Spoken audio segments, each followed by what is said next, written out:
بسم اللہ الرحمن الرحیم. ابتدا ہے رب جلیل کے بابرکت نام سے جس کے قبضے میں میری اور آپ کی جان ہے. وطن عزیز اور دیار غیر میں بسنے والے تمام ہی پاکستانیوں کو ایجنڈا آف دی ڈے سے صدیق سرور کا سلام. پاکستان جن معاشی حالات سے گزر رہا ہے اور گورنمنٹ آف پاکستان کا جو رول ہونا چاہیے, کیا وہ اپنا رول پورا کر رہی ہے؟ کس طرح سے عوام اس وقت سڑکوں کے اوپر اور کس طرح سے مہنگائی کے ستائے ہوئے لوگ خودکشیاں کر رہے ہیں. بٹ اس کے ساتھ ساتھ کچھ ایسے لوگ بھی ہیں جو ان کی مزاج پرسی کے ساتھ ساتھ ان کی دکھتے ہوئے تمام ان تکلیفوں کو سمجھتے ہوئے ہاتھ بھی رکھنے کی کوشش کرتے ہیں, اور ان کی خدمت کرنے کے لیے بہت ساری فاؤنڈیشن, بہت سارے ادارے ایسے ہیں جو پاکستان کی گورنمنٹ کا جو رول پلے ہونا چاہیے, رول پلے کرنا چاہیے گورنمنٹ کو, وہ رول پلے کر رہے ہیں. ایسی کون سی آرگنائزیشنز ہیں, ایسے کون سی ادارے ہیں جو اس وقت ان غریب لوگوں کے لیے جو بے سہارا ہیں یا وہ لوگ جو افورڈ نہیں کر سکتے ان کے لیے پاکستان کے اندر اپنی خدمات سر انجام دے رہے ہیں؟ چیریٹی کے حوالے سے دیکھا جائے تو کراچی کا نام پوری دنیا میں بہت اچھے الفاظ میں لیا جاتا ہے, لیکن ایسے کون سے ادارے ہیں جن کو کراچی کے لوگ چلا رہے ہیں؟ اور اس وقت کی جو برے حالات ہیں, جس وقت پاکستان کے اندر بہت سارے لوگ اس وقت سراپا احتجاج ہیں, اسپیشلی بجلی کے بلوں کے اوپر, اور بہت ساری پیٹرولیم مصنوعات کی قیمتیں دن بدن بڑھتی رہتی ہیں, تو عوام کس طرح سے اس کو برداشت کرے گی اور عوام کس طرح سے ان تمام چیزوں سے نبرد آزما ہوگی؟ اس کے اوپر بات کرنے کے لیے آج میں نے اسپیشل روٹری کلب کے ڈسٹرکٹ گورنر ہیں جناب محمد حنیف خان صاحب, اس کے ساتھ ساتھ اسی ڈسٹرکٹ کے چیئرمین ہیں ہیرنگ ایڈ کمیٹی کے ڈاکٹر شاہد راجپوت صاحب, ان کو مدعو کیا اپنے اسٹوڈیو میں. آج ان سے ڈسکس کریں گے اور پوچھیں گے کہ کس طرح سے وہ ان ستائے ہوئے عوام کی خدمت کر رہے ہیں, اور بیسیکلی جو روٹری کلب ہے یہ ہے کیا, اس کی ہرارکی کیا ہے, کس طرح سے پاکستان کے اندر کام کر رہا ہے, اور کس طرح سے جو عوام ہے وہ اس سے فیض یاب ہو رہی ہے. السلام علیکم. حنیف صاحب کیسے مزاج ہیں آپ کے؟ بالکل ٹھیک. شاہد راجپوت صاحب آپ کو بھی ویلکم کہوں گا. حنیف صاحب آپ سے میں اسٹارٹ لوں گا. بہت ساری دنیا کے ممالک کے اندر روٹری کلب جو ہے نا وہ کام کر رہا ہے, پاکستان کے اندر اسپیشلی کس طرح سے کام کر رہا ہے اور اس کی ہرارکی کیا؟ پہلے اس کے اوپر ڈسکس کرتے ہیں, پھر آگے چلتے ہیں اس کی. جی صدیق بھائی, بہت بہت شکریہ آپ کی انویٹیشن کا, اور آج ہمیں روٹری کے بارے میں کچھ بتانے کے لیے آپ کا بہت بہت شکریہ, آپ کی ٹیم کا شکریہ. روٹری انٹرنیشنل دنیا کا سب سے بڑا سروس آرگنائزیشن ہے, سب سے بڑی سروس آرگنائزیشن ہے. یہ ایک اتنا بڑا گلوب پہ ایک انفراسٹرکچر ہے جس کو ہم پراؤڈلی ہمیشہ پاکستان کے لوگوں تک, اپنی کمیونٹیز تک اس کا میسج پہنچاتے ہیں. We are 1.5 million members on the globe, اور یہ روٹیرین اور روٹریکٹرز جو 1.5 ملین 15 لاکھ دنیا میں ہر وقت ہر لمحہ اپنی کمیونٹی ڈیولپمنٹ کے لیے کوشاں رہتے ہیں. یہ ایک کلب بیس انفراسٹرکچر ہے. اس میں ڈسٹرکٹ ہوتے ہیں اور ہر ڈسٹرکٹ کے نیچے جو ہے کلب کا پورا ایک نظام ہوتا ہے. میں ڈسٹرکٹ 3271 کا گورنر ہوں 23-24 کے لیے, اور میرے پاس اس وقت جو ہے 180 کلب ہے. اوکے. اور اسی طریقے سے پاکستان میں 2 ڈسٹرکٹ ہیں, ایک سندھ بلوچستان جو میرے پاس ہے, اور ایک KPK اور پنجاب جو ہمارے ڈسٹرکٹ گورنر ہے مسرور جے شیخ صاحب. صحیح. تو یہ 2 ڈسٹرکٹ ہیں پاکستان میں, اور 4 صوبوں کو جو ہے ہم کور کرتے ہیں, دونوں ڈسٹرکٹ گورنرز. پوری دنیا میں ہم تقریباً کوئی 46,000 کلبس ہیں. اوکے. بہت بڑا انفراسٹرکچر ہے. اور ہم دنیا میں اگر آپ دیکھتے ہیں کہ ہم کہتے ہیں کہ کہیں سورج نکلتا ہے کہیں نہیں نکلتا, لیکن دنیا میں 24 گھنٹے روٹیرین کوئی نہ کوئی کام کر رہے ہوتے ہیں. یہ بیسکلی روٹری سٹارٹ ہوئی تھی فیلوشپ کے لیے, اور شکاگو میں 105-106 سال پہلے اس کی داغ ڈالی گئی. پال ہیرس ہمارے بانی تھے, اور اس وقت جو موٹیو تھا, جو مقصد تھا, وہ فیلوشپ تھا کہ امریکہ میں آپ کو پتہ ہے کہ امریکہ یورپ میں جب اولڈ ایج ہومز کا بڑا رواج چل پڑا, تو اس وقت یہ ضرورت پیش آئی کہ ہم آپس میں کمیونٹی بیس کوئی فیلوشپ شروع کریں. تو پال ہیرس صاحب نے یہ شروع کیا کہ 20-25 دوستوں کا ایک پورا گروپ تیار کیا, اور ویکلی ملنا شروع کیا کہ اس ویک آپ کے گھر میں لیں گے, اس ویک اس کے گھر میں لیں گے, اس ویک اس کے گھر میں لیں گے. تو ہم ایک دوسرے کی تکالیف, خوشی اور غمی میں شریک ہوں گے, ایک گیٹ ٹوگیدر رکھا کریں گے جس میں ایک دوسرے کی پرابلم کو سمجھیں گے, اور اس پرابلم کو سمجھتے ہوئے جو ہم جن لوگوں کو گروپ میں شامل کریں گے وہ کمیونٹی ڈیولپمنٹ کے لیے کام کریں گے. جن لوگوں کو ہماری ضرورت ہوگی ادھر جائیں گے, ادھر کام کریں گے. تو یہ اتنا اچھا کانسیپٹ تھا کہ یہ فوراً امریکہ میں پھیل گیا, اور آج یہ پوری دنیا کے 200 سے زائد ملکوں میں روٹری ایگزسٹ ایگزسٹ کرتی ہے. اوکے. اور بہت بڑا انفراسٹرکچر ہے پاکستان میں. ہم بہت بڑا کام کر رہے ہیں. ہمارا جو فلیگ شپ پروجیکٹ ہے وہ پولیو ہے. اوکے. اور پچھلے 30-40 سالوں سے جو ہمارے پولیو کے نیشنل پولیو چیئر ہیں عزیز میمن صاحب, وہ دن رات اپنی ٹیم کے ساتھ کوشاں ہیں کہ پاکستان سے اس موذی مرض کا خاتمہ ہو جائے. صحیح. اسی طریقے سے فرسٹ ایور پاکستان سے ڈائریکٹر الیکٹ ہوئے ہیں. روٹری انٹرنیشنل کا ایک بورڈ ہوتا ہے, اس بورڈ پہ 18 ڈائریکٹر ہوتے ہیں. اوکے. ان 18 ڈائریکٹرز میں پہلی دفعہ پاکستان سے, جب سے پاکستان میں روٹری آئی ہے, پہلی دفعہ نامینیشن گئی ہے. نامینیشن گئی اور وہ الیکٹ ہو گئے. الیکشن ہوتا ہے اور وہ That's الیکٹ good. ہو گئے. تو الحمدللہ اس وقت پاکستان کے پاس ڈسٹرکٹ گورنر کے علاوہ 2 بڑے بنیادی عہدے ہیں. ایک ہمارے RI ڈائریکٹر ہمارے ملک سے ہیں محمد فیض قدوائی صاحب, اور ایک ٹرسٹی ہیں فاؤنڈیشن کے عزیز میمن صاحب. تو یہ انفراسٹرکچر ہے, ہراکی ہے, جو پوری دنیا میں قائم ہے. اور پوری دنیا میں ایک کلب بیس ہے, پھر ڈسٹرکٹ ہے, پھر زون ہے, پھر ریجن ہے, پھر روٹری انٹرنیشنل کے پریزیڈنٹ ہوتے ہیں. اچھا حنیف صاحب, آپ نے بڑا ڈیٹیل میں اس کا جو ہے نا وہ آپ نے ہرارکی اسٹرکچر پورا بتایا. پاکستان کے اندر اگر اسپیشل میں بات کروں تو آپ کن کن پروجیکٹس کے اوپر کام کر رہے ہیں, اور بیسکلی اس کی ایڈ کہاں سے آتی ہے؟ وہ انٹرنیشنل ایڈ آتی ہے یا یہاں پاکستان سے بھی کوئی آپ لوگوں نے کوئی کلیکشن کا کوئی طریقہ کار بنایا ہوا؟ پہلی بات یہ ہے کہ آپ نے پروگرام شروع ہوتے ہی کہا کہ پاکستانی اور اسپیشل کراچی کے لوگ دینے میں بہت, اس میں کوئی شک نہیں. اس کو اللہ پاک نے زمین بنائی ہوئی ہے, ڈونرز کی زمین بنائی ہوئی ہے. لیکن چونکہ ہمارا روٹری کا نظام بہت بڑا ہے, پوری دنیا میں روٹیرینز جو ہیں وہ دینے والے لوگ ہیں. جو روٹری کے انفراسٹرکچر میں داخل ہوتا ہے, ممبر بنتا ہے, اس کو پتہ ہوتا ہے کہ میں نے ہر سال $100, $150 روٹری کو فیس دینی ہے. اوکے. اب جب 15 لاکھ لوگ یہ $100 بھی ڈالتے ہیں تو یہ کئی ملین ڈالرز بنتے ہیں. پھر ہمارا شکاگو میں اپنا ایک بینکنگ کا انفراسٹرکچر ہے, ہماری فاؤنڈیشن ہے پوری, وہاں یہ پیسے جمع ہوتے ہیں. پھر صرف یہ پیسے جمع نہیں ہوتے جو ایک عام ممبر پیسے دیتا ہے, ہر ملک میں میجر ڈونرز ہوتے ہیں. ٹھیک ہے. ہمارے یہاں میجر ڈونر 1 ہوتا ہے, میجر ڈونر 2 ہوتا ہے, میجر ڈونر 3 ہوتا ہے, 4 ہوتا ہے. پھر اس کے بعد پال ہیرس کے بعد جو ہے نا میجر ڈونرز کے بعد ایک AKS ممبر بنتا ہے. تو پاکستان میں الحمدللہ بہت زیادہ میجر ڈونر ہیں, جن میں میں بھی ایک میجر ڈونر ہوں. کوئی میجر ڈونر $5,000 پر اینم دیتا ہے, کوئی 10,000 پر اینم دیتا ہے, کوئی $50,000 دیتا ہے. تو یہ پیسہ جتنا جمع ہوتا ہے یہ پوری دنیا میں روٹیرین پروجیکٹس میں استعمال کرتے ہیں. یہ فاؤنڈیشن کے پاس پیسہ جاتا ہے, پھر ہمیں گلوبل گرانٹ ملتی ہے. فار ایگزامپل ہم نے کوئی پروجیکٹ کرنا ہے, کوئی سولر پاور پلانٹ لگانا ہے, تو ہمارا کلب جو ہے وہ ہمیں پروجیکٹ بھیجتا ہے, ہم ایک انٹرنیشنل پارٹنر لیتے ہیں, اور اس کے بعد فاؤنڈیشن ہمیں پیسے دے دیتا ہے اور ہم سولر پاور پلانٹ لگا دیتے ہیں. That's good. شاہد راجپوت صاحب, میں آپ کو بھی شامل گفتگو کروں گا. آپ ماشاءاللہ سے ایک آڈیولوجسٹ ہیں اور آپ کی بہت ساری خدمات دیکھنے میں آتی ہیں. آپ لوگوں کا ایک سلوگن بھی ہے, سنتا بولتا پاکستان. پاکستان میں بولنا ہے, کہیں بولنے کی گنجائش ہے؟ مجھے تو لگتا ہے کہ بولنا جو ہے نا یہاں پر اس وقت آج کل کے حالات میں تو بڑا جرم بن گیا ہے. آپ لوگوں نے سلوگن سنتا بولتا پاکستان رکھا ہے. آپ نے بہت اچھی بات کی ہے. دیکھیں, آپ جس کانسیپٹ میں بات کر رہے ہیں, میں آڈیولوجسٹ اور اسپیچ تھراپسٹ, تو ہم تو اس کانسیپٹ میں بات کریں گے. جو کہہ رہے ہیں اس کے ذمہ دار ہیں, جو لوگ سمجھ رہے ہیں اس کے قتل نہیں. تو ہم ان لوگوں کو سنتا بولتا پاکستان کے لیے بات کرتے ہیں کہ جنہیں سننے میں دقت ہوتی ہو یا بولنے میں کسی قسم کی دقت ہوتی ہو, تو ہم ان لوگوں کے لیے کام کرتے ہیں. باقی جو سننا بولنا جرم ہے, اس جرم کے تو آپ بھی شریک ہیں, ہم بھی شریک ہیں, ہم سارے شریک ہیں, اور ہم بولتے رہیں گے جب تک اللہ نے جان دی رکھی ہے اس ملک کے لیے. اچھا شاہد صاحب, ابھی ریسنٹلی آپ لوگوں نے ایک پروجیکٹ کیا جس کی وجہ سے اسپیشل میں انسپائر ہوا, اور پھر آج کے پروگرام کو میں نے ترتیب دینے کے لیے مجھے کافی اس سے رہنمائی ملی.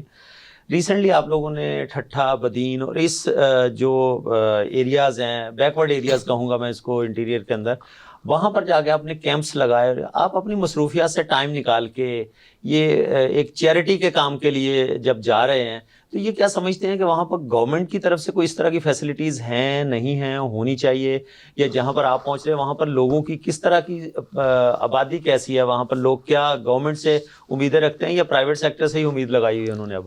دیکھیے, میں یہ سمجھتا ہوں کہ گورنمنٹ ہاسپٹلس میں بدین میں پاکستان کی تاریخ میں دوسرا کیمپ لگا ہے. اچھا. الحمدللہ پہلے بھی ہم نے لگایا تھا 2015 میں, اور اب یہ 2023 میں. اوکے. اچھا, اس وقت بھی بے تحاشا لوگ تھے جنہیں سننے کے مسائل تھے, بولنے کے مسائل تھے. اس دفعہ جو ہم نے بدین میں کیمپ کیا ہے تو اس میں 200 افراد ایسے آئے ہیں جو بالکل نہیں سن رہے. اللہ اکبر. جس میں بچے بھی شامل ہیں اور بڑے بھی شامل ہیں.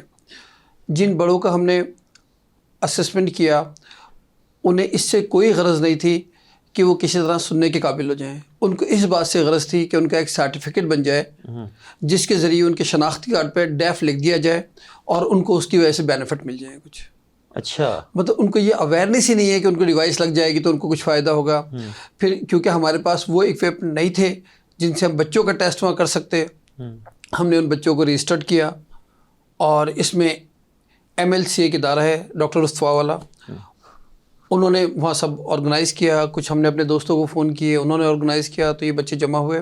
اب انشاءاللہ ہم پروگرام بنا رہے ہیں کہ ان بچوں کو کراچی بلائیں اور ان بچوں کے ٹیسٹ ہوں, اور ان میں سے جن بچوں کو ڈیوائس لگ سکتی ہو اور وہ زندگی میں سننے اور بولنے کے قابل ہو جائیں, اس پہ ہم کام کرنے کے لیے کر رہے ہیں. تو آپ کو کیا لگتا ہے کہ اس ایریا کے اندر کوئی اس طرح کی بیماری ہے یا کیا ہے؟ اتنے بچے, اتنے سارے لوگ ایک ہی ایریا کے اندر, اتنے سارے ڈیپتھ کیسے ہو سکتے ہیں؟ مطلب دیکھیے ایک گھر کے 25 افراد بھی تھے, ایک فیملی کے, مطلب چچا تایا کے بچے, وہ 25 افراد تھے جو بالکل نہیں سن رہے تھے.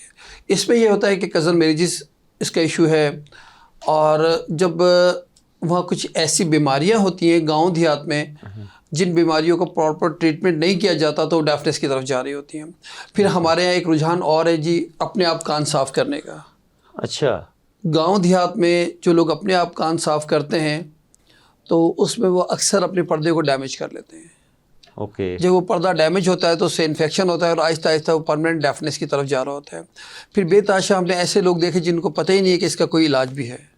اوکے, تو ہم نے سندھ کے بہت سارے شہروں میں, ہم نے نواب شاہ میں کیمپ لگایا تو وہاں بچوں کے کانوں سے پس آ رہی ہے, ان کو یہ نہیں پتا کہ یہ ٹھیک بھی ہو سکتی ہے. تو ڈیفینیٹلی ذمہ داری تو گورنمنٹ کی ہے, لیکن شاید وہ لوگ بھی عوام مایوس ہو چکی ہے اور وہ چاہتی ہے کہ پرائیویٹ سیکٹر والے یا جو ڈونر ہیں یا جو چیریٹی ورک کرتے ہیں وہ لوگ آئیں اور ہماری مدد کریں. اچھا, ہم بھی کیونکہ وہاں بیس نہیں ہے, ہمیں کراچی سے جانا پڑتا ہے یا دوسرے شہروں سے جانا پڑتا ہے, تو ان لوگوں کو پراپر ٹریٹمنٹ کی ضرورت ہوتی ہے. اوکے, تو وہ ٹریٹمنٹ پراپر ان کا نہیں ہو پاتا. ہاں یہی میں اسی طرف آنا چاہ رہا تھا کہ فالو اپس کیسے ہوں گے؟ ایک دفعہ آپ کیمپ لگا کے آ گئے, ان کو جو ٹریٹمنٹ ہے فالو اپس یقیناً ان کے دوبارہ ٹیسٹ ہوں گے, دوبارہ کس پوزیشن میں ہے, تو وہ کیسے پھر پاسبل ہوگا؟ دیکھیے اس میں ہم صرف اپنی کوشش کر سکتے ہیں ڈیفینیٹلی, اور ہونا یہ چاہیے جو ادارے مینیج کرتے ہیں, جو بچہ جہاں کے ڈومیسائل پہ ڈاکٹر بنائے اوکے, اس کو کم از کم 5 سال وہاں سرو کرنے چاہیے. لیکن گورنمنٹ اس کو کوئی ایسی آفر بھی کرے گی, وہاں Definitely اس کو بیٹھے گا جائے گا تبھی تو اس کو سب دیکھیں ان کو فوائد دیے جائیں, شہروں کا رخ کر لیتے ہیں سب. ان کو لیے ایسے بینیفٹ, ایسا انوائرمنٹ پیدا کیا جائے کہ وہاں جائیں اور وہاں جا کے کام کریں, تو یہ مسائل حل ہو سکتے ہیں. اس کے لیے ہمیں جو ہے لانگ ٹرم پلاننگ کرنی پڑے گی, شارٹ ٹرم پلاننگ میں ہمارا کام نہیں. اچھا شاہ صاحب, آپ کیا سمجھتے ہیں کہ ہماری اس وقت جو 23-24 کروڑ کی آبادی ہے پاکستان کی, اس میں کتنے آڈیولوجسٹ ہونے چاہیے اور کتنے اس وقت اویلیبل ہیں؟ یہ آپ نے بڑا اچھا پوائنٹ اٹھایا. دیکھیے تو کیا اس کی کوئی کمی ہے پاکستان کے اندر؟ صرف کراچی کو اگر آپ لیں تو کم از کم 5 سے 6 ہزار آڈیولوجسٹ کی ضرورت ہے. اوکے, اور ابھی ہمارے پاس جو آڈیولوجسٹ ورکنگ میں ہیں وہ 100 بھی نہیں ہے. اتنی زیادہ شارٹیج ہے اسپیشل کراچی جیسے شہر کے اندر جہاں اتنا بڑا پولوشن اور اتنا شور شرابہ اور ہر وقت جو ہے نا رہتا ہے, اور یہاں پر 100 کے قریب بھی آڈیولوجسٹ نہیں ہے. جی دیکھیے دنیا بھر میں آڈیولوجسٹ پیڈس کے الگ ہوتے ہیں, بچوں کے الگ ہوتے ہیں, انڈسٹریل کے الگ ہوتے ہیں, ایجوکیشن کے الگ ہوتے ہیں. جس طرح ایک وقت تک ایک MBBS ڈاکٹر ہوتا تھا اور وہ ہر مرض کا علاج کیا کرتا تھا. جی صحیح. اب ہر مرض کے الگ الگ ڈاکٹر ہیں, بلکہ آنکھ کے بھی کئی طرح کے ڈاکٹر ہیں, کان کے کئی طرح کے سرجن ہیں.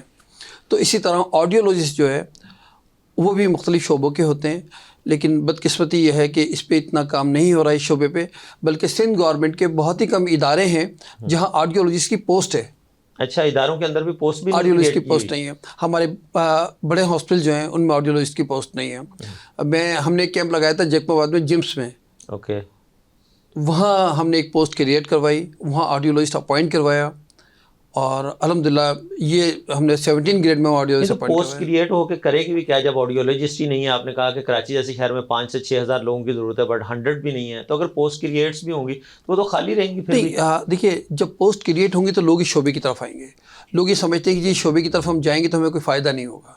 نہیں تو اویئرنیس تو بڑی ضروری ہے نا. سب سے پہلے پوسٹ کریٹ کر کے تو ہو سکتا ہے کہ آفیشیل گورنمنٹ کے پاس پوسٹ کریٹ ہوں, پیسے لے رہا ہو کوئی.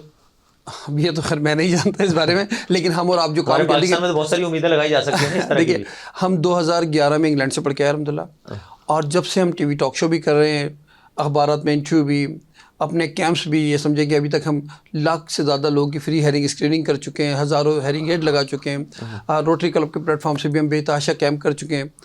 تو ہم تو اویئرنیس دینے کی کوشش کر رہے ہیں. شاہد صاحب یہاں پر مجھے ایک بریک کا اشارہ ہو رہا ہے. ناظرین, آج ہم بات کرنے کی کوشش کر رہے ہیں کہ وہ کون سی فاؤنڈیشن یا کون سے ایسے ادارے ہیں جو پاکستان کی غریب عوام کے لیے اس وقت کام کر رہے ہیں, اور اسپیشلی یہ جو سنتا بولتا پاکستان کا انہوں نے سلوگن بنایا اور جو بات کی کہ ہیرنگ کے مسائل ہیں, اور خاص کر کے اسپیشلی ان کچی آبادیوں میں اور انٹیریئر کے اندر جو بات کی جا رہی ہے کہ وہاں پر اس کی اویئرنیس بھی بہت زیادہ کم ہے اور لوگوں کے پاس اپرچونیٹیز بھی نہیں ہے کہ وہ جا کے ٹیسٹ کریں. اس کے اوپر اور بات کریں گے. یہاں پر ایک چھوٹا سا بریک, اسٹے ٹیون.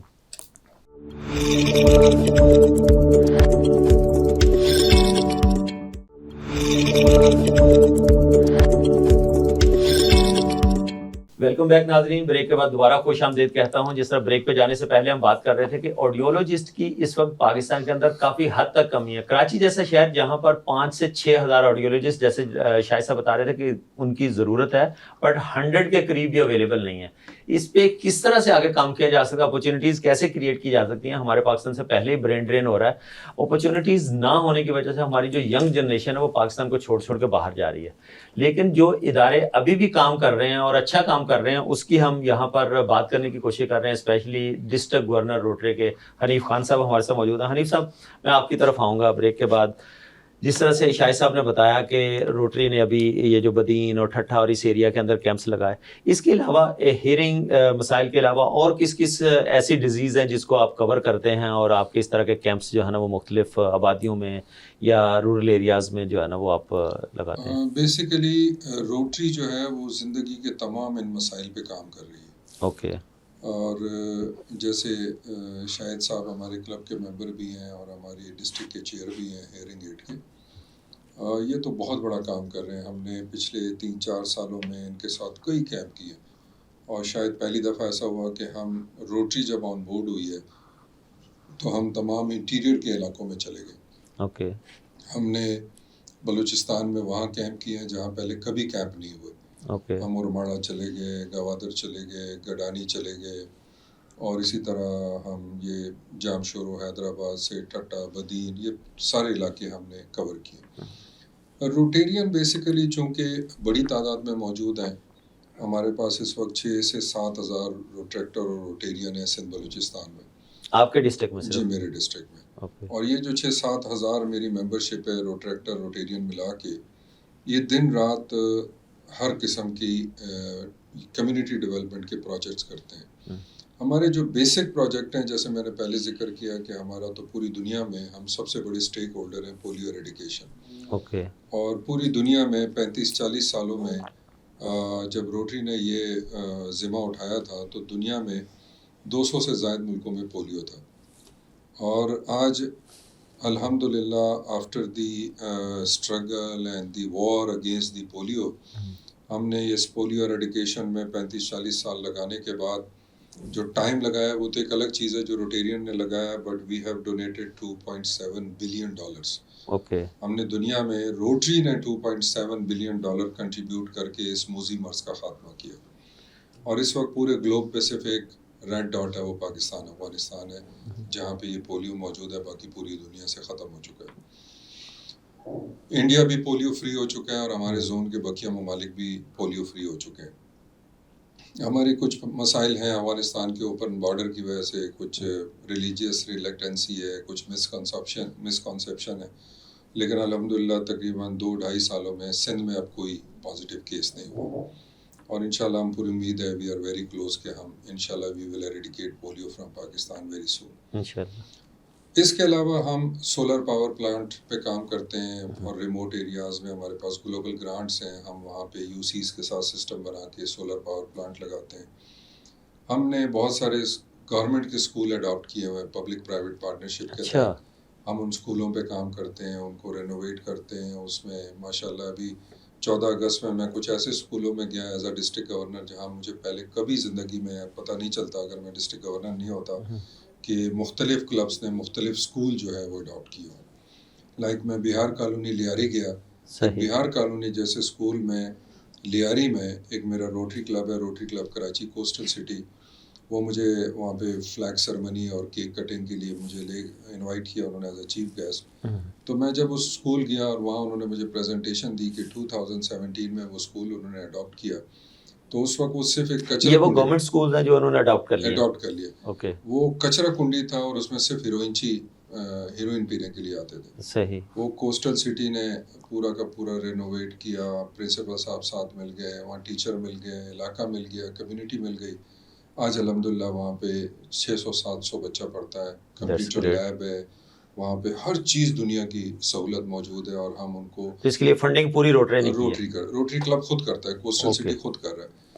اب وہاں پہ مجھے انہوں نے بتایا, مجھے اتنی خوشی ہوئی کہ جی جو یہ کاپی ہوتی ہے سب سے امپورٹنٹ 200-250 روپے کی کاپی آتی ہے, تو ہر بچے کو پورے سال کاپیز بھی روٹری دیتی ہے. اچھا, وہ جو نوٹ بکس ہوتی ہیں بچوں کی وہ دیتی ہے, یونیفارم بھی وہ دیتے ہیں, اور ان کی پوری کمپیوٹر لیب, سولر. یہ تو بہت اچھا انیشیٹو ہے. اسی طریقے سے ایک اسکول ہے لیاری میں, کارا بھائی. ٹھیک. کارا بھائی اسکول جب ہم نے روٹری پہ لیا تھا, ہمارا ایک کلب ہے روٹری کلب کراچی سن سیٹ ملینیم, اور ہمارا ایک بہت ہی زبردست سوشل ایکٹیوسٹ ہے حنین عباس. جب انہوں نے یہ اسکول لیا, آج اس اسکول میں سفارشیں آتی ہیں لوگوں کے ایڈمیشن کے لیے. اچھا, ماشاءاللہ. اور اس اسکول میں ملٹی پرپز رومز بنے ہیں جہاں بچوں کو موویز دکھائی جاتی ہیں, مختلف گیم کھلائے جاتے ہیں. کسی اچھے سے اچھے اسکول سے بہتر اسکول ہے. That's good. تو اسی طریقے سے ہم پولیو پہ کام کرتے ہیں. ابھی ہمارے ڈائریکٹر کا ایک ویژن ہے, آپ کو میں 1 منٹ ضرور لوں گا اس کے اوپر, کہ ہم اسمارٹ ولیجز بنا رہے ہیں. فلڈ ڈیزاسٹر کے بعد ہمارے ڈائریکٹر صاحب کو یہ خیال ہے کہ ریہیبلیٹیشن پہ کیسے کام ہوگا. یہ جو لوگ لاکھوں لوگ گھروں سے بے گھر ہو گئے, ان کے لیے کیسے کام ہوگا. تو آپ کو سن کے یقیناً خوشی ہوگی کہ روٹری نے پہلا جو اسمارٹ ولیج ہے 180 گھروں کا, ٹنڈوالہ یار میں چمبڑ کا علاقہ ہے, وہاں ایک ولیج بنایا رام نگر. اور یہ انٹرفیتھ ہارمنی کے لیے بھی دنیا میں ایک مثال ہے. کہ پہلا جو ولیج روٹری نے بنایا اور لوگوں کو ہینڈ اوور کر دیے, 180 گھر, 180 خاندان آباد ہو گئے, وہ ہندوؤں کی فیملی کے لیے بنایا گیا. اچھا. اور وہ گھر ہم نے ماشاءاللہ ہینڈ اوور کر دیے, اور روٹری گوٹ جو ہے وہاں بن گئے. تو روٹری جو ہے 200 اس طرح کے اسمارٹ ولیجز بنانے کا پروگرام بنا رہی ہے 5 سال میں. 20 ہم نے بنانے اس سال انشاءاللہ ہم بنا لیں گے, under the dynamic leadership of the director Muhammad Faiz Kidwai Sahab. یہ اسمارٹ ولیجز بنا رہے ہیں, کاربن فری ہوں گے, اس میں اچھے مڈ اور بیمبوز کے ہٹس ہیں, کمیونٹی کا پورا ہیلتھ یونٹ ہے, اسکول ہے, پانی کا نظام ہے, کچنز ہیں, سولر ہے. تو یہ تمام وہ فیسلٹیز جو چاہیے ان کو چاہیے ہوتی ہے وہ ہم ان علاقوں میں دے رہے ہیں. اچھا شاہد صاحب, آپ کی طرف آؤں گا. جس طرح سے آپ کی ایکسپرٹیز آڈیولوجی کی طرف ہے, یہ بتائیے گا کہ جو آپ نے وہاں چیزیں دیکھی, آپ نے ایک بڑا اہم پوائنٹ ریز کیا تھا کہ خود سے کان کی صفائی کرنے کے لیے, اس سے کیا کمپلیکیشنز ہو سکتی ہیں, اور جو اویئرنیس نہیں ہے لوگوں کے, یہ میں کہتا ہوں کہ بہت کم لوگوں کو, میرے جیسے بندے کو بھی اویئرنیس نہیں ہوگی کہ میں بھی تو کبھی کاٹن بڈ لے کے اس سے جو ہے نا صاف کرنے کی کوشش کروں, تو اس سے کیا بیسیکلی نقصانات کیا ہو سکتے ہیں؟ دیکھیے, کاٹن بڈ گاڑی کی چابی, جو بھی چیز ہاتھ میں ماچس کی تلی, ہماری ہے. خواتین اپنے بچوں کی اور مرد حضرات خود اپنی کسی بھی طرح اگر یہ کان کی صفائی کرنے کی کوشش کرتے ہیں تو اس سے کان کا پردہ ڈیمیج ہونے کی چانسز ہوتے ہیں. اس کے علاوہ جو ایئر کنال ہے اس میں خراش پڑ جاتی ہیں, اس کی وجہ سے انفیکشن ہو سکتا ہے. اہم بات یہ کہ کاٹن بڈ جو ہے وہ کان صاف کرنے کے لیے نہیں بنائی گئی, وہ بیوٹیشین کے لیے استعمال ہوتی ہے انٹرنیشنلی. ہمارے یہاں شاید اسے ہم نے کان صاف کرنے کے لیے اسے سمبل آف اسٹیٹس رکھ لیا ہے, اپنے واش روم میں کسی جگہ رکھتے ہیں سجا کے. تو یہ ناظرین دیکھ لیں کہ کاٹن بڈ جو ہے کان صاف کرنے کے لیے نہیں ہے. اگر کان صاف کرنے کی یوزیج ہی چینج کر دیا پاکستان میں, اگر کان صاف کرنے کی اجازت ہوتی تو اللہ پاک ہمیں کان کا مسح کرنے کا حکم نہیں دیتے. پھر کہتے ہیں جی کان کو پانی سے دھو لو, جس طرح ناک میں یہاں تک پانی ڈالتے ہیں وضو کرتے ہوئے, ہمیں مسح کرنے کی اجازت ہے, کان میں پانی نہ جائے اور آپ انگلی گیلی کر کے جسٹ مسح کر لیں. تو اندر کے جو ایئر کنال کا ایریا ہے وہ ہمارے لیے نہیں ہے. اوکے. اب رہا یہ سسٹم کہ ہم کان کی صفائی کیسے کریں, ہمارے تو کان میں میل ہوتا ہے, تو کان کا جو میل جنریٹ ہوتا ہے اس کو اللہ پاک نے ایسا بنایا کہ وہ روٹیٹ ہوتا ہے, وہ باہر آ جاتا ہے. ہم کبھی سو کے اٹھتے ہیں ایسے دیکھتے ہیں تو ذرات محسوس ہوتے ہیں. بالکل ایسا ہے. تو وہ جو ایکسٹرا ویکس کان میں ہوتا ہے, کان میں 2 طرح کا ویکس ہوتا ہے, ایک ہیلدی ویکس اور ایک انہیلدی ویکس. وہ انہیلدی قدرتی طور پہ باہر آ رہا ہوتا ہے, لیکن جب ہم صاف کرنے کے لیے کوئی چیز ڈالتے ہیں اندر تو وہ رک جاتا ہے, اسٹاپر بن جاتا ہے وہ, اور پیچھے والا وہاں جمع ہونا شروع ہو جاتا ہے. اوکے. تو اگر ہمارے کان میں کبھی خارش ہو تو ہم 1 قطرہ زیتون کا تیل ڈال لیں. اور رہی بات وہ جو ہم اس سے پہلے بات کر رہے تھے، تو ہنی بھائی کی سربراہی میں ہم انشاءاللہ اس سال ایک آڈیولوجی ٹریننگ سینٹر کی بنیاد رکھیں گے. اچھا. کراچی یونیورسٹی سے جو لوگ پاس آؤٹ ہوتے ہیں یا دوسری یونیورسٹی سے جو لوگ پاس آؤٹ ہوتے ہیں اس شعبے میں، ان کو پریکٹیکل ٹریننگ نہیں ہے. اوکے. اس اس لیے لیے ان کے پاس پریکٹیکل ٹریننگ کوئی نہیں ہے، اس لیے لوگ اس شعبے میں اتنا زیادہ نہیں آتے. تو ہم انشاءاللہ ایک پروگرام ترتیب دے رہے ہیں جس کے ذریعے جو لوگ پریکٹیکل ٹریننگ کریں گے ہمارے پاس، ہم کسی نہ کسی طرح ان کی انکم بھی جنریٹ کروائیں گے. اوکے. ان کو پریکٹیکل ٹریننگ بھی یہ دیں گے. روٹری کے پلیٹ فارم سے ہی ہوگا؟ یہ ہنی بھائی کے سپرویژن میں انشاءاللہ. ہنی بھائی کی ویژن یہ ہے کہ جی پاکستان میں سماعت کے مسائل اور گویائی کے مسائل جو ہے وہ جتنے کم سے کم تر ہو سکتے ہیں وہ ہو جائیں. جتنا ہم ہنی بھائی کے کنٹرول کر سکیں، لوگوں کو ہیرنگ ایڈ پرووائڈ کر سکیں، اس ویژن پہ ہم کام کر رہے ہیں. لیکن دیکھیں کراچی اتنی بڑی آبادی والا شہر ہے پاکستان کا، میں کہتا ہوں کہ سب سے بڑا تو ہے ہی ہے، لیکن اگر کہا جائے کہ 4th ٹائم آبادی جو ہے نا پاکستان کی ساری وہ کراچی کے اندر موجود ہے. لیکن یہاں پر شور و گل، یہاں پر ٹریفک کا بے ہنگم شور، گاڑیاں، اور یہ جو پولوشن ہے، اس سے بھی تو کانوں کے بہت سارے مسائل پیدا ہوتے ہیں. جی بالکل، اس پہ ہمارا ارادہ ہے انشاءاللہ کہ ہم کراچی کی انتظامیہ سے بات کر کے اویئرنیس کے لیے بینر، سیمینار، لیکچرز یہ ارینج کرنے جا رہے ہیں. اور بہت سارے اداروں سے ہماری بات بھی چل رہی ہے کہ ہم شہر میں بینر لگائیں، جس طرح ہم اپنی خوشی کے موقع پہ گاڑیوں کے سلنسر نکال لیتے ہیں. جی صحیح. لاؤڈ اسپیکر ہم غیر ضروری روڈ کے ان جگہوں پہ لگاتے ہیں جہاں سے گزرنے والوں کو تکلیف ہو رہی ہوتی ہے. فیملی ریزیڈینشیل ایریاز میں بجا رہے ہوتے ہیں، شادی ایک گھر میں ہوتی ہے، پورا محلہ جو ہے نا وہ سو نہیں سکتا. تو بس اس پہ ہم انشاءاللہ کراچی کے انتظامیہ سے بات کریں گے اور لوگوں میں اویئرنیس پیدا کریں گے کہ جی دیکھیں اگر ہماری ذات سے کسی کو تکلیف پہنچی ہے تو اس کا جواب تو ہمیں دینا ہی دینا ہے، لیکن اگر کسی کی سماعت متاثر ہو رہی ہے تو شاید ذات کا جواب دینا پڑے. اچھا شاہد صاحب، ایک اور چیز بتائیے، صرف ایک لرننگ کے لیے، سیکھنے کے پوائنٹ آف ویو سے میں بتا رہا ہوں، پوچھ رہا ہوں کہ جو مینٹل ہیلتھ کا تعلق ہوتا ہے وہ انسان کی صحت کے ساتھ بڑا اس کا میٹر ہوتا ہے. تو یہ جو مینٹل ہیلتھ کی بات کی جاتی ہے، لوگ ٹینشن میں رہتے ہیں ہر وقت، اور کوئی بے روزگاری کی ٹینشن میں ہے، کوئی آفس سے گھر پہنچنے کی ٹینشن میں ہے، تو جس طرح کا ہمارے یہاں کا اسپیشلی کراچی کا ماحول ہے، تو اس سے بھی کانوں کی سماعت کے اوپر اثر پڑتا ہے؟ دیکھیے جی اس سے تو پڑتا ہے، لیکن جن کے کان کمزور ہوتے ہیں ان کی مینٹل ہیلتھ پہ بھی فرق پڑتا ہے. اور مینٹل ہیلتھ پہ روٹری کیا کام کر رہی ہے اس پہ ابھی آپ کو ہنی بھائی بتائیں گے انشاءاللہ. دیکھیے ہوتا یہ کہ جب ہم کم سن رہے ہوتے ہیں تو ہماری غلط فہمی ہو جاتی ہے کہ لوگ ہمارے بارے میں بات کر رہے ہیں. تو اس کے علاوہ جو لوگ کم سن رہے ہوتے ہیں وہ لوگوں سے ملنا جلنا کم کر دیتے ہیں، اس لیے کہ وہاں جاتے ہیں ان کو بات سمجھ نہیں آتی اور ان بات پہ بھی وہ ہاں کر دیتے ہیں جس پہ نہ کرنی ہوتی ہے. تو سائیکولوجیکل پرابلم کم سننے کی وجہ سے بہت بڑھ یہ گئی. ایک بڑا مسئلہ ہے کہ اگر کسی نے کچھ کہا، دوسرے سمجھنے والے نے اپنی مرضی سے اس کو جو بھی سمجھا، تو وہ تو پھر کانفلکٹ ویسے ہی پیدا ہو جائے گا. تو یہ مسائل کم سننے کی وجہ سے ہیں. تو اس پہ جو ہے بہت کام کرنے کی ضرورت ہے اور اس شعبے کو بہت سنجیدگی سے لینے کی ضرورت ہے. اگر ہم نے اس وقت جو ہم نے ریسرچ کی اور جو کام کیا ہے، پاکستان میں جن لوگوں کی عمر 45 سال سے زیادہ ہے اس میں سے 75 to 80% لوگ کسی نہ کسی لیول پہ کم سن رہے ہیں. مطلب وہ ڈیف نہیں ہے، وہ ہارڈ آف ہیئرنگ ہے. مطلب کسی کو لیٹر ایک سمجھ نہیں آ رہا، کسی کو لیٹر سی سمجھ میں نہیں آ رہا، اور جب ٹی وی سنتے ہیں تو لاؤڈ سنتے ہیں. اور بدقسمتی کی بات یہ ہے کہ سماعت کا ٹیسٹ کروانے کی اویئرنیس نہیں ہے. لوگ سماعت کے ٹیسٹ کروانے سے پتہ نہیں کیوں خوف زدہ ہوتے ہیں. ٹیسٹ ہوتے ہیں جس طرح کے باقی کے باڈی ٹیسٹ ہوتے ہیں. جی بالکل، سماعت کا ٹیسٹ ہوتا ہے جس سے پتہ جو ایک نارمل لیول پتہ لگتا ہے کہ ہاں جی ہمیں خاص فریکوینسی پہ ساؤنڈ دیتے ہیں، پیشنٹ کا رسپانس آتا ہے، اس کو ہم نوٹ کرتے ہیں، اور اس کے بعد جس کی نارمل ہیئرنگ ہوتی ہے اس کو بتا دیتے ہیں جی آپ کی نارمل ہیئرنگ ہے. اور جو ذرا سا بھی کم سن رہے ہوتے ہیں ان کو بتا دیتے ہیں جی آپ لیٹر اے مس کر رہے ہیں، لیٹر سی مس کر رہے ہیں، اور اس کا سولوشن یہ ہے. یہ تو شاہد صاحب اپنے ناظرین کے لیے ایک بڑا اویئرنیس والا پروگرام ہو گیا. یہ تو آپ نے جس طرح سے بتایا، تو پرو ایکٹیو اپروچ کے ساتھ آپ کیا سجیسٹ کریں گے کہ اس کا بھی کوئی ایئرلی، کوئی ہاف ایئرلی، کوئی کوارٹرلی کوئی ایسا ٹیسٹ ہونا چاہیے، سماعت کے ٹیسٹ بھی؟ جی بالکل. دنیا بھر میں جب بچہ پیدا ہوتا ہے تو سب سے پہلے اس کی سماعت کا ٹیسٹ ہوتا ہے. اچھا. اور اسلام میں بھی آپ دیکھیں کہ جو بچے کان میں اذان دی جاتی ہے تو ایز اے آڈیولوجسٹ میں یہ سمجھتا ہوں کہ میرے حضور پاک صلی اللہ علیہ وسلم جو ہے اس بچے کی ہیئرنگ اسکریننگ کرتے ہوں گے. اچھا. یوں کہ بچہ دو خوف لے کے پیدا ہوتا ہے، ایک گرنے کا، بچے کو آپ لٹکائیں تو بچہ اپنے آپ کو سمیٹ لے گا، اور بچے کے سامنے کوئی ساؤنڈ جنریٹ کریں بچہ چونک جائے گا. تو جب بچے کان میں اذان دی جاتی ہوگی تو اس کے فیشل ایکسپریشن حضور پاک صلی اللہ علیہ وسلم دیکھتے ہوں گے. باقی دینی فوائد کیا ہیں وہ علماء کرام بتائیں گے آپ کو. تو یہ ہے کہ دنیا بھر میں جو اسکول گوئنگ بچے ہوتے ہیں ان کا سال میں ایک دفعہ ٹیسٹ مسٹ ہوتا ہے، اور جو بڑے ادارے ہیں، بینکنگ سیکٹر ہے، ہوٹلز ہیں اور ٹریفک پولیس ہے، صحیح، فوج ہے، جن کا کام ہے روڈ پہ یا مطلب اس طرح ٹیکسٹائل کے انڈسٹری ہے، ان کا ہاں بہت ساری ایسی انڈسٹریز ہیں جہاں پر جب مشینیں چل رہی ہوتی ہیں، پروڈکشن یونٹس ہوتے ہیں، تو وہاں پر تو وہ بہت زیادہ شور ہوتا ہے. تو ان کا سال میں ایک دفعہ ٹیسٹ ہوتا ہے، بلکہ اینکرز کا بھی ہوتا ہے سر. نہیں ہم تو قریب سے بھی سن لیتے ہیں، دور سے بھی سن لیتے ہیں، ہمارے لیے مسئلہ نہیں ہے.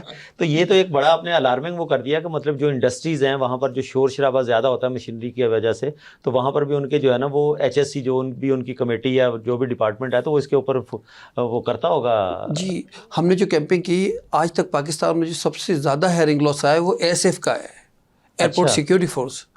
اوکے، جو لوگ 10 سال سے زیادہ کام کر رہے ہیں، صحیح ہے. جب ہم نے ان کی ہیئرنگ اسسمنٹ کی مطلب لینڈنگ اور ٹیک کے ٹائم پہ ان کی جو ہے نا تو وہ 90% اسٹاف کو ہیئرنگ لاس آیا جی، اور 10% وہ رہ گئے جن کو نہیں آیا، جو اس ایریاز میں جن کی ڈیوٹی نہیں لگی، جو آفیشیل ڈیوٹیز جن کی ہیں ان کے لیے یہ بنے.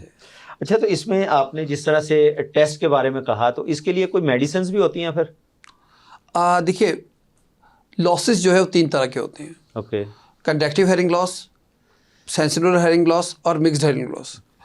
کنڈکٹیو ہیئرنگ لاس جو ہوتا ہے یہ آؤٹر ایئر اور مڈل ایئر کا ہیئرنگ لاس ہوتا ہے. یہ دوا یا آپریشن سے بہتر ہو سکتا ہے. اوکے، لیکن بقایا دونوں لاسز جو ہیں ان میں ڈیوائس کی ضرورت ہوتی ہے. اوکے، مطلب وہ پھر جو ہے نا پرماننٹ ڈیوائس کی طرف جانا چاہیے. اچھا شاید صاحب مجھے دوبارہ یہاں پر ایک بریک کا اشارہ ہو رہا ہے. ناظرین یہاں پر بات بڑی معلوماتی سائڈ پہ چل نکلی، انفارمیشن پوائنٹ آف ویو سے، کہ جو آج تک خیر میں اپنی بات کروں گا کہ میں نے نہیں سنا تھا کہ پرو ایکٹیو اپروچ کراتا ہے، کوئی سماعت کے بھی ٹیسٹ ہوتے ہیں، لیکن یہ آج سننے کو اور سمجھنے کے لیے مل گیا کہ یہ بھی ایک آپ اپنی سماعت کا ٹیسٹ بھی کروا سکتے ہیں پرو ایکٹیو اپروچ کے ساتھ. تو ناظرین یہاں پر ایک دوبارہ بریک کا ٹائم ہو رہا ہے، بریک سے واپس آتے ہیں. Stay tune.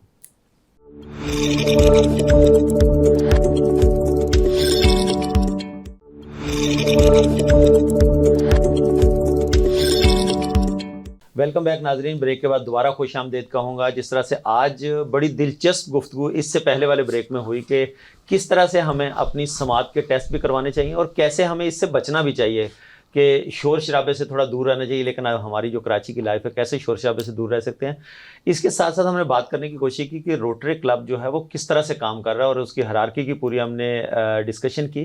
لیکن دیکھنا یہ ہے کہ بہت سارے لوگوں کے اندر اس کا ایک مس کانسیپٹ بھی ہے. لوگ بہت سارے اس کو فری کے میسنز اور اس طرح کی چیزوں کے ساتھ لنک کرتے ہیں کہ شاید یہ کوئی یہودی آرگنائزیشن ہے اور پاکستان کے اندر شاید کوئی اس کے اپنے کوئی ذاتی مقاصد ہیں جس کے لیے کام کر رہی ہے. تو کیا ہمارے اگر مسلمانوں کو یا انسانیت کو اس سے کوئی فائدہ ہو بھی رہا ہے یا نہیں؟ جس طرح سے ہم نے ٹوٹل اس کو سم اپ کرنے کی کوشش بھی پچھلے بریک میں کی تھی کہ بہت ساری جگہ پہ اسکولز کو جو ہے نا وہ انہوں نے ٹیک اوور کیا ہوا ہے، اس پہ کام کر رہے ہیں. بہت ساری ایسی پولیو کے اوپر، پولیو فری پاکستان کے لیے بھی کام کر رہی ہے یہ روٹری آرگنائزیشن. اور اسی طرح سے چیئرمین ہمارے ساتھ ہیئرنگ ایڈ کمیٹی کے بھی شاہد راجپوت صاحب بھی موجود ہیں، اس کے اوپر بھی کام کر رہے ہیں. یہ بیسکلی اس کا جو مس کانسیپٹ ہے، اس کے لیے میں حنیف خان صاحب آپ کی طرف آؤں گا. آپ کیا سمجھتے ہیں کہ جو لوگوں کے اندر ایک ان کا ایک کانسیپٹ بنا ہوا ہے کہ یار یہ فری کے میسن ہے اور اس میں کوئی فائدہ نہیں ہے، یہودی لوبی ہے کوئی، تو وہ اپنے کسی ذاتی کام کے لیے جو ہے نا وہ اس کو وہ کر رہے ہیں، تو کیا سمجھتے ہیں؟ آج کا یہ سوال سب سے اہم سوال ہے، اور میں آپ کے توسط سے، آپ کی ٹی وی کے توسط سے اپنی عوام تک، اپنے لوگوں تک، اپنی قوم تک یہ پیغام پہنچانا چاہتا ہوں کہ ہم روٹیرین پاکستان میں کام کرتے ہیں. اوکے، اگر آج ہم ہیئرنگ ایڈ پروجیکٹ کر رہے ہیں صحیح، تو ہم کتنے غریبوں تک پہنچا کے ان لوگوں تک اویئرنیس پہنچا رہے ہیں جن کو اویئرنیس ہی نہیں ہے. میرے اپنے بزرگوں میں یہ عالم ہوتا ہے کہ ان کو کم سنائی دے رہا ہوتا ہے لیکن وہ شرم سے بتا نہیں رہے ہوتے. وہ ٹی وی دیکھ رہے ہوتے ہیں تو ان کو آواز تیز کرنی ہوتی ہے. صحیح. یہ صرف ایک ہیئرنگ ایڈ نہیں ہے. ہم میرا کلب ہے روٹری کلب کراچی میں. ہم یہ جو تالو کے بچے پیدا ہوتے ہیں جن کے تالو ملے ہوئے ہوتے ہیں، ہونٹ کٹے ہوئے ہوتے ہیں، اس کو کلیفٹ لپ کہتے ہیں. یہ پروجیکٹ ہم 5 سال سے کر رہے ہیں. تو کیا ہم یہودی بچوں کو بلا کے امپورٹ کرا کے ان کے آپریشن کرواتے ہیں؟ جو میرے اور آپ کے بچے پیدا ہوتے ہیں، جو میری کمیونٹی کے بچے پیدا ہوتے ہیں، ان کو ہم فری آف کاسٹ آغا خان سے ان کا ٹریٹمنٹ کراتے ہیں، ان کا میجر سرجری کرا کے ان بچوں کو جو ہے وہ گھر بھیج دیتے ہیں. ہم سولر پاور پلانٹ لگاتے ہیں اسکولوں پہ، مدرسوں میں، اور بہت ساری ایسی یوسیز میں انڈر پریویلیج کام کر رہے ہیں. کیا وہاں یہودی رہتے ہیں؟ لیکن جو میرے ملک میں کمیونٹیز جتنی بھی ہیں، چاہے وہ کرسچن ہیں چاہے وہ ہندو ہیں، وہ میرے اپنے بھائی ہیں. بیسک آپ انسانیت کے لیے کام کر رہے ہیں، انسانیت، ہیومینٹی. اور یہ جو ہمارا جو روٹری کا بیسک ہے وہ ہے سروس ابو سیلف. وہ کسی مذہب کی تفریق نہیں کرتا. وہ پوری دنیا میں مذہب کی تفریق نہیں کرتا. تو روٹری کا جو یہ مسکنسیپشن ہے یہ ہماری عوام کو خود پڑھنا چاہیے کہ روٹیرین جو 180 کلب میرے یہاں روٹری کے ہیں اور اتنے ہی میرے روٹریک کے سے زیادہ کلب ہیں, وہاں 160-70 کلب ڈسٹرکٹ 3272 میں, یہ ہم سینکڑوں 600-700 کلب ڈے اینڈ نائٹ اپنی کمیونٹی ڈیولپمنٹ کا کام کر رہے ہیں. یہ ہم کس غیر کے لیے کر رہے ہیں؟ تو ہم اپنے لوگوں کے لیے کر رہے ہیں اور ہم دن رات لگے ہوئے ہیں. اگر یہ یہودیوں کا کوئی ایجنڈا ہوتا تو ہم نے کوئی یہودی عبادت گاہیں بنائی ہیں یا ہم نے کوئی ایسا کام کیا ہے جو یہودیوں لیکن انٹرفیس ہارمونی بھی ایک چیز ہے نا, اس کے لیے جو ہماری انسانیت کہتی ہے کہ ہم ہر کسی کو مذہب سے بالا تر ہو کے جب خدمت کرنی انسانیت کی, تو آپ پاکستان کے اندر کس طرح سے سمجھتے ہیں کہ آپ کو اس طرح کے چیلنجز کا, اس طرح کے مسائل کا سامنا ہوتا ہے؟ لوگ کرتے ہیں اس طرح کی باتیں؟ ہوتا ہے, اور جب وہ ہمارے ساتھ کام کرتے ہیں, وہ ہمارا کام دیکھتے ہیں, ہمارے ساتھ بیٹھتے ہیں کہ ہم آج جو ہے وہ اپنے جو 80 لاکھ لوگ جو ہے وہ فلڈ سے جو ہے وہ ڈیزاسٹر سے متاثر ہو گئے, ان کے لیے ہم گھر بنا رہے ہیں, ان کی ہم اور چیزوں کے اوپر ان کی ریہیبلیٹیشن پہ کام کر رہے ہیں. وہ جب دیکھتے ہیں دن رات یار یہ تو جنونی ہے, یہ تو صرف کام سے مطلب رکھتے ہیں, اپنا بزنس چھوڑا ہوا, اپنا گھر بار چھوڑا ہوا, پھر ان کو احساس ہوتا ہے کہ نہیں یہ مسکنسیپشن ہے اور وہ ہمارا حصہ بن جاتے ہیں. تو پہلے تو روٹری کو سمجھنے کی ضرورت ہے کہ پاکستان میں روٹیرین کر کیا رہے ہیں, what we are doing. اچھا حنیف خان صاحب, اس میں یہ بتائیے گا گورنمنٹ آف پاکستان کو کتنا فائدہ ہے روٹیرین سے, جو روٹری کلب ہیں آپ کے, اس سے کہ کوئی ریمیٹنسز بھی پاکستان آتے ہیں, باہر سے فنڈز بھی آتے ہیں پاکستان, یا آپ انیشلی پاکستان سے جنریٹ کر کے یہاں پر خرچ کرتے ہیں؟ نہیں, بالکل آتے ہیں. دیکھیں جی, ہمارے جتنے گلوبل گرانٹ کے پروجیکٹ ہوتے ہیں اس میں ہمیں ایک انٹرنیشنل پارٹنر چاہیے ہوتا ہے. اور اگر ہم نے فار ایگزامپل کوئی $50,000 کا کوئی پروجیکٹ کرنا ہے, کوئی $20,000 کا پروجیکٹ کرنا ہے, تو کچھ ایک فنڈ ہوتا ہے DDF کا جو گورنر کے پاس ہوتا ہے, کچھ فاؤنڈیشن دے رہا ہوتا ہے, کچھ انٹرنیشنل پارٹنر دے رہا ہوتا ہے. یہ ایک بہت صاف شفاف نظام ہے, کیڈری سسٹم ہے پورا کا پورا. اس میں ہمیں پورا آڈٹ کرانا ہوتا ہے, سسٹینیبلٹی شو کرنی ہوتی ہے, انٹرنیشنل ریمیٹنس بھی آتا ہے. اور اس کے علاوہ پوری دنیا میں روٹری کام کر رہی ہے. پہلے روٹری کا یہ تھا کہ صرف جو کمیونٹی بیس کلب ہوتے تھے وہ ہوتے تھے, اب سیٹلائٹ کلب آ گئے. یہ ضروری نہیں ہے کہ آپ یہاں بیٹھ کے میرے کلب ہوں گے کہ ممبر ہو سکتے ہیں, آپ امریکہ سے بیٹھ کے بھی میرے کلب کے بیونڈ دی بارڈرز آپ جو ہے نا کلب جوائن کر سکتے ہیں, کلب جوائن کر سکتے ہیں, سیٹلائٹ کلب کا حصہ بن سکتے ہیں, ورچولی میٹ اپ کرتے ہیں اور ہمیں سپورٹ کرتے ہیں فائنینشلی کہ ہم مختلف ڈیولپمنٹ پہ کام کریں. اچھا حنیف خان صاحب, اس میں گورنمنٹ آف پاکستان کی کوئی سپورٹ بھی ہوتی ہے آپ کو کلب رجسٹرڈ کرانے کے لیے؟ کوئی گورنمنٹ کی اتھارٹیز بھی ہیں جہاں پر آپ کو رجسٹریشن ہوتی ہے, یا آپ انٹرنیشنل وہ جو آپ کا بیسک ہے اس کے انڈر آپ رجسٹرڈ ہوتے ہیں؟ کیا اس کا پروسیجر؟ انٹرنیشنلی اپنے آپ کو روٹری انٹرنیشنل کے پلیٹ فارم کے اندر ہی بیٹھ کے اور اسی فلیگ کے نیچے بیٹھ کے کام کرتے ہیں. But we have to registered in Pakistani جو بھی ایجنسیز ہیں جہاں رجسٹریشن کی ضرورت ہے. اور یہ کیس اب ہمارا انٹیریئر منسٹری کے پاس, فائنانس منسٹری کے پاس پڑا ہوا ہے, اور انشاءاللہ جلدی جو ہے ہم پاکستان میں بھی رجسٹرڈ ہو گئے. حنیف خان صاحب بہت شکریہ. شاہد راجپوت صاحب آپ کا بھی بہت شکریہ کہ آپ نے اپنا قیمتی ٹائم نکالا اور اپنی آرا سے جو ہے نا وہ نوازا.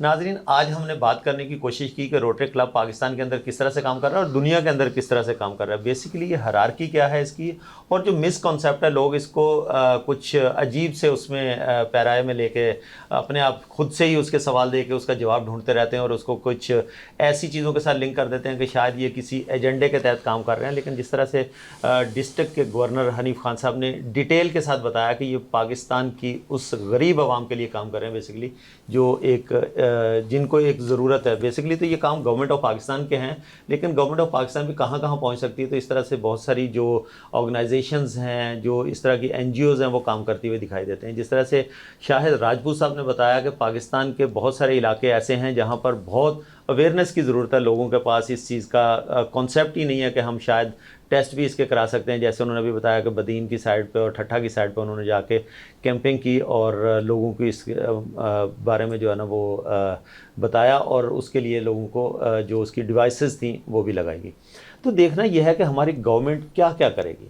کیا ہماری آنے والی گورنمنٹ یا ہماری نگران حکومت اس وقت جو ہے نا وہ پیٹرولیم مصنوعات کے اور جس طرح سے ہمارے اس وقت کے کرائسس ہے پاکستان سے, اس سے کیسے نکل پائے گی, یہ ایک الگ سوال ہے, پھر کسی وقت اس پہ ڈسکس کریں گے.